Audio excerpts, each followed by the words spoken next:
It's me Savita Charles from Puthurans. നമ്മൾ ഇന്ന് കാണുന്നത് അമേരിക്കൻ ക്രേപ്പിലുള്ള റണ്ണിങ് ഫാബ്രിക്കിന്റെ കളക്ഷൻ ആണ്. രണ്ട് ഡിസൈൻസിലാണ് ഇത് അവൈലബിൾ ആയിട്ടുള്ളത്. രണ്ട് ഡിസൈൻസിൽ 4 കളേഴ്സ് വീതമാണ് അവൈലബിൾ ആയിട്ടുള്ളത്. ഡെയിലി വെയർ ആയിട്ടുള്ള ഡ്രസ്സുകളൊക്കെ സ്റ്റിച്ച് ചെയ്യാനായിട്ട് യൂസ് ചെയ്യാം. നൈറ്റിക്കൊക്കെ പറ്റിയൊരു ഫാബ്രിക് തന്നെയാണ്. 42 ഇഞ്ച് വിഡ്ത്തിൽ 42 രൂപ പെർ മീറ്ററിലാണ് ഫാബ്രിക് വന്നിരിക്കുന്നത്. നമുക്ക് ഓരോന്നായിട്ടൊന്ന് ഓപ്പൺ ചെയ്ത് വെച്ച് നോക്കാം. ഫസ്റ്റ് ഡിസൈൻ ലീഫ് പ്രിന്റ് പോലത്തെ സിമിലർ ആയിട്ടുള്ള ഒരു ഡിസൈൻ ആണ്. ഇത് വന്നിരിക്കുന്നത് ബേസ് കളർ എല്ലാം ഓഫ് വൈറ്റ് കളറിലേക്കാണ് പോകുന്നത്. ഇതിനകത്തുള്ള ഒരു പ്രിന്റിനാണ് ചേഞ്ച് വരുന്നത് കേട്ടോ.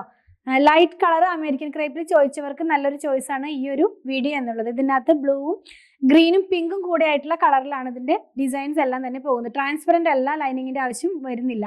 നെക്സ്റ്റ് വൺ വരുന്നത് ബ്രൗണും ഗ്രീനും കൂടെ ആയിട്ടുള്ള കളറിലാണ്. ബ്രൗണിന്റെ തന്നെ 2 ടോണും ഗ്രീൻ ടോണും കൂടെയാണ് ഇതിനകത്ത് പോകുന്നത്. വെയർ ചെയ്യുമ്പോൾ ഈ ഒരു സ്റ്റൈലിലാണ് ഇതിന്റെ ഡിസൈൻസ് വരുന്നത് കേട്ടോ. നെക്സ്റ്റ് വൺ ഒരു പിങ്കും പീച്ചും കൂടെ ആയിട്ടുള്ള ഒരു കളറിലേക്കാണ് പോകുന്നത്. അതിനകത്ത് ലൈറ്റ് ആയിട്ടുള്ള ഒരു ബ്രൗൺ കളർ പോകുന്നുണ്ട്. നമ്മളിത് വെയർ ചെയ്യുമ്പോൾ ഈ ഒരു സ്റ്റൈലിലാണ് ഇതിന്റെ ഡിസൈൻസ് എല്ലാം തന്നെ പോകുന്നത്. പലാസോ ഒക്കെ സ്റ്റിച്ച് ചെയ്യാനായിട്ട് നമുക്ക് യൂസ് ചെയ്യാവുന്നതാണ്. ചെറിയ ടോപ്പിന് പെയർ ചെയ്യാവുന്ന പോലത്തെ വീട്ടിലൊക്കെ ഇടാൻ പറ്റുന്ന തരത്തിലുള്ള പാൻറ്റൊക്കെ ചെയ്യാനായിട്ട് നമുക്കത് യൂസ് ചെയ്യാവുന്നതാണ് കേട്ടോ. ലാസ്റ്റ് വൺ വരുന്നത് ഈ ഡിസൈനിന്റെ ലാസ്റ്റ് വൺ ഗ്രീനും പിങ്കും കൂടെ ആയിട്ടുള്ള കളർ കോഡിലാണ്. ഇത് ഇങ്ങനെയാണ് ഇത് വെയർ ചെയ്ത് കഴിയുമ്പോൾ വരുന്നത്.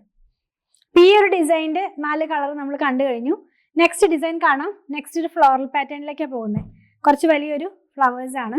2-3 കളറിൽ ആ ഫ്ലവർ പോകുന്നുണ്ട്. ഫസ്റ്റ് വൺ കാണുന്നത് ഗ്രീനിനകത്താണ്. ഗ്രീനിനകത്തേക്ക് പീച്ച് കളറും ഗ്രേ കളറിലും ഒക്കെയുള്ള പ്രിന്റ് ആണ് കേട്ടോ. എല്ലാം തന്നെ നിങ്ങൾക്ക് ക്ലോസ് ചെയ്ത് കാണുമ്പോൾ കുറച്ചുകൂടി ക്ലിയർ ആയിട്ട് മനസ്സിലാകും. നെക്സ്റ്റ് വൺ ബ്ലാക്ക് ആണ്. നല്ല ബ്രൈറ്റ് ആയിട്ട് തോന്നിക്കാവുന്ന പോലത്തെ ഒരു ബ്ലാക്ക് കളറിനകത്തേക്ക് പിങ്കും പീച്ചും കൂടെ കളറിലുള്ള ഒരു പ്രിന്റ് ആണ് പോകുന്നത്. വെച്ച് കാണിച്ചു തരാം. നമ്മൾ വെയർ ചെയ്യുമ്പോൾ ഈ ഒരു സ്റ്റൈലിലാണ് ഇതിന്റെ കളറും പ്രിന്റും എല്ലാം തന്നെ വരുന്നത്. 42 ഇഞ്ചാണ് ഇതിന്റെ വിഡ്ത്ത്. 42 രൂപയാണ് പെർ മീറ്റർ ഇതിന്റെ പ്രൈസ് വരുന്നത്. നെക്സ്റ്റ് വൺ നല്ല ബ്രൈറ്റ് ആയിട്ടുള്ള ഒരു കളർ തന്നെ, മെറൂണിഷ് ആയിട്ടുള്ള റെഡ് കളറാണ്. ഇതും നമ്മൾ വെയർ ചെയ്ത് കഴിയുമ്പോൾ ഈ ഒരു സ്റ്റൈലിലാണ് ഇതിന്റെ ഡിസൈൻസ് എല്ലാം തന്നെ പോകുന്നത്. ലാസ്റ്റ് വൺ ഓഫ് വൈറ്റ് കളറിലേക്കാണ് പോകുന്നത്. ഇതിനകത്തും നല്ല ഭംഗിയുള്ള പീച്ച് കളറിലുള്ള പ്രിന്റാണ്. ഇങ്ങനെയാണിത് വെയർ ചെയ്ത് കഴിയുമ്പോൾ വരുന്നത്. നമ്മൾ ഇന്ന് കണ്ടത് അമേരിക്കൻ ക്രേപ്പിലുള്ള റണ്ണിങ് ഫാബ്രിക്കിന്റെ കളക്ഷൻ ആണ്. അപ്പോൾ നിങ്ങൾക്ക് ഇതിൽ ഏതെങ്കിലും പർച്ചേസ് ചെയ്യണമെന്നുണ്ടെങ്കിൽ നിങ്ങൾക്ക് ഇഷ്ടപ്പെടുന്നതിന്റെ സ്ക്രീൻഷോട്ടിൽ കൊടുത്തിട്ടുള്ള നമ്പറിലേക്ക് വാട്സാപ്പ് ചെയ്താൽ മതി. സ്റ്റിച്ച് ചെയ്ത് വേണമെന്നുള്ളവർ 8891060225 കോൺടാക്ട് ചെയ്യണേ. ഞങ്ങളുടെ കളക്ഷൻ ഇഷ്ടപ്പെടുകയാണെങ്കിൽ ചാനൽ സബ്സ്ക്രൈബ് ചെയ്യാൻ മറക്കണ്ട. Thanks for watching.